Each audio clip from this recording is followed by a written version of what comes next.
പിന്നെന്തുകൊണ്ടാണ് BJP-യുടെയും RSS-ന്റെയും ഒക്കെ പ്രവർത്തകര് അദ്ദേഹത്തിന് അന്ത്യാഞ്ജലി അർപ്പിക്കാൻ അവിടെ ചെന്നത്? അദ്ദേഹത്തിന്റെ സന്ദേശത്തിൽ വളരെ വ്യക്തമായിട്ട് പറഞ്ഞിരുന്നു, എന്റെ മൃതശരീരം പോലും വരെയൊന്നും കാണിക്കരുതെന്ന്. എന്നിട്ട് നിങ്ങൾ എന്തിനാണ് ഇവനെ ചെന്നത്?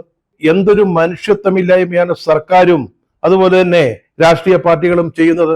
ആളുകൾക്ക് ചെയ്യാൻ പറ്റുന്നതിനേക്കാൾ ഭാരിച്ച ഉത്തരവാദിത്തങ്ങളും ജോലികളും ഏൽപ്പിക്കുക, അതിന് കൃത്യമായിട്ട് സമയപരിധി വയ്ക്കുക, അത് ചെയ്തില്ലെങ്കിൽ ശിക്ഷ ഉണ്ടാവുമെന്ന് പറയുക, അത് സഹിക്കാൻ മേലാതെ ആത്മഹത്യ ചെയ്യുന്നവരെ കുറിച്ച് ഞങ്ങൾ അവർക്ക് യാതൊരു സമ്മർദ്ദങ്ങളും ഏൽപ്പിച്ചിരുന്നില്ല എന്ന് പറയുക.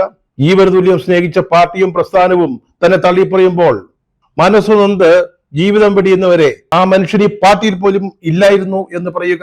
എന്തൊരു മനുഷ്യത്വമില്ലായ്മയാണ് നമ്മൾ കണ്ടുകൊണ്ടിരിക്കുന്നത്. ഇഷ്ടമില്ലാത്തവരെ ഒഴിവാക്കിയും അർഹതയില്ലാത്തവർ തിരികെ കയറ്റിയും വോട്ടർ പട്ടിക പുതുക്കുന്ന എന്തിനാ? രാഷ്ട്രീയമായ അധികാരം പിടിച്ചെടുക്കാൻ വേണ്ടിയാ. ഇത് നല്ല ഒന്നാം തരം ഒരു ആയുധമാണ്, ഉപകരണമാണെന്ന് കഴിഞ്ഞ ബീഹാർ തെരഞ്ഞെടുപ്പ് തെളിയിച്ചു കൊടുത്തതാ. ബീഹാറിനെ തുടർന്ന് ഇന്ത്യയിൽ എല്ലായിടത്തും ഈ SIR അല്ലെങ്കിൽ സമഗ്ര വോട്ടർ പട്ടിക പരിഷ്കരണം അല്ലെങ്കിൽ തീവ്ര വോട്ടർ പട്ടിക പരിഷ്കരണം വന്നപ്പോ കേരളത്തിലും വന്നു.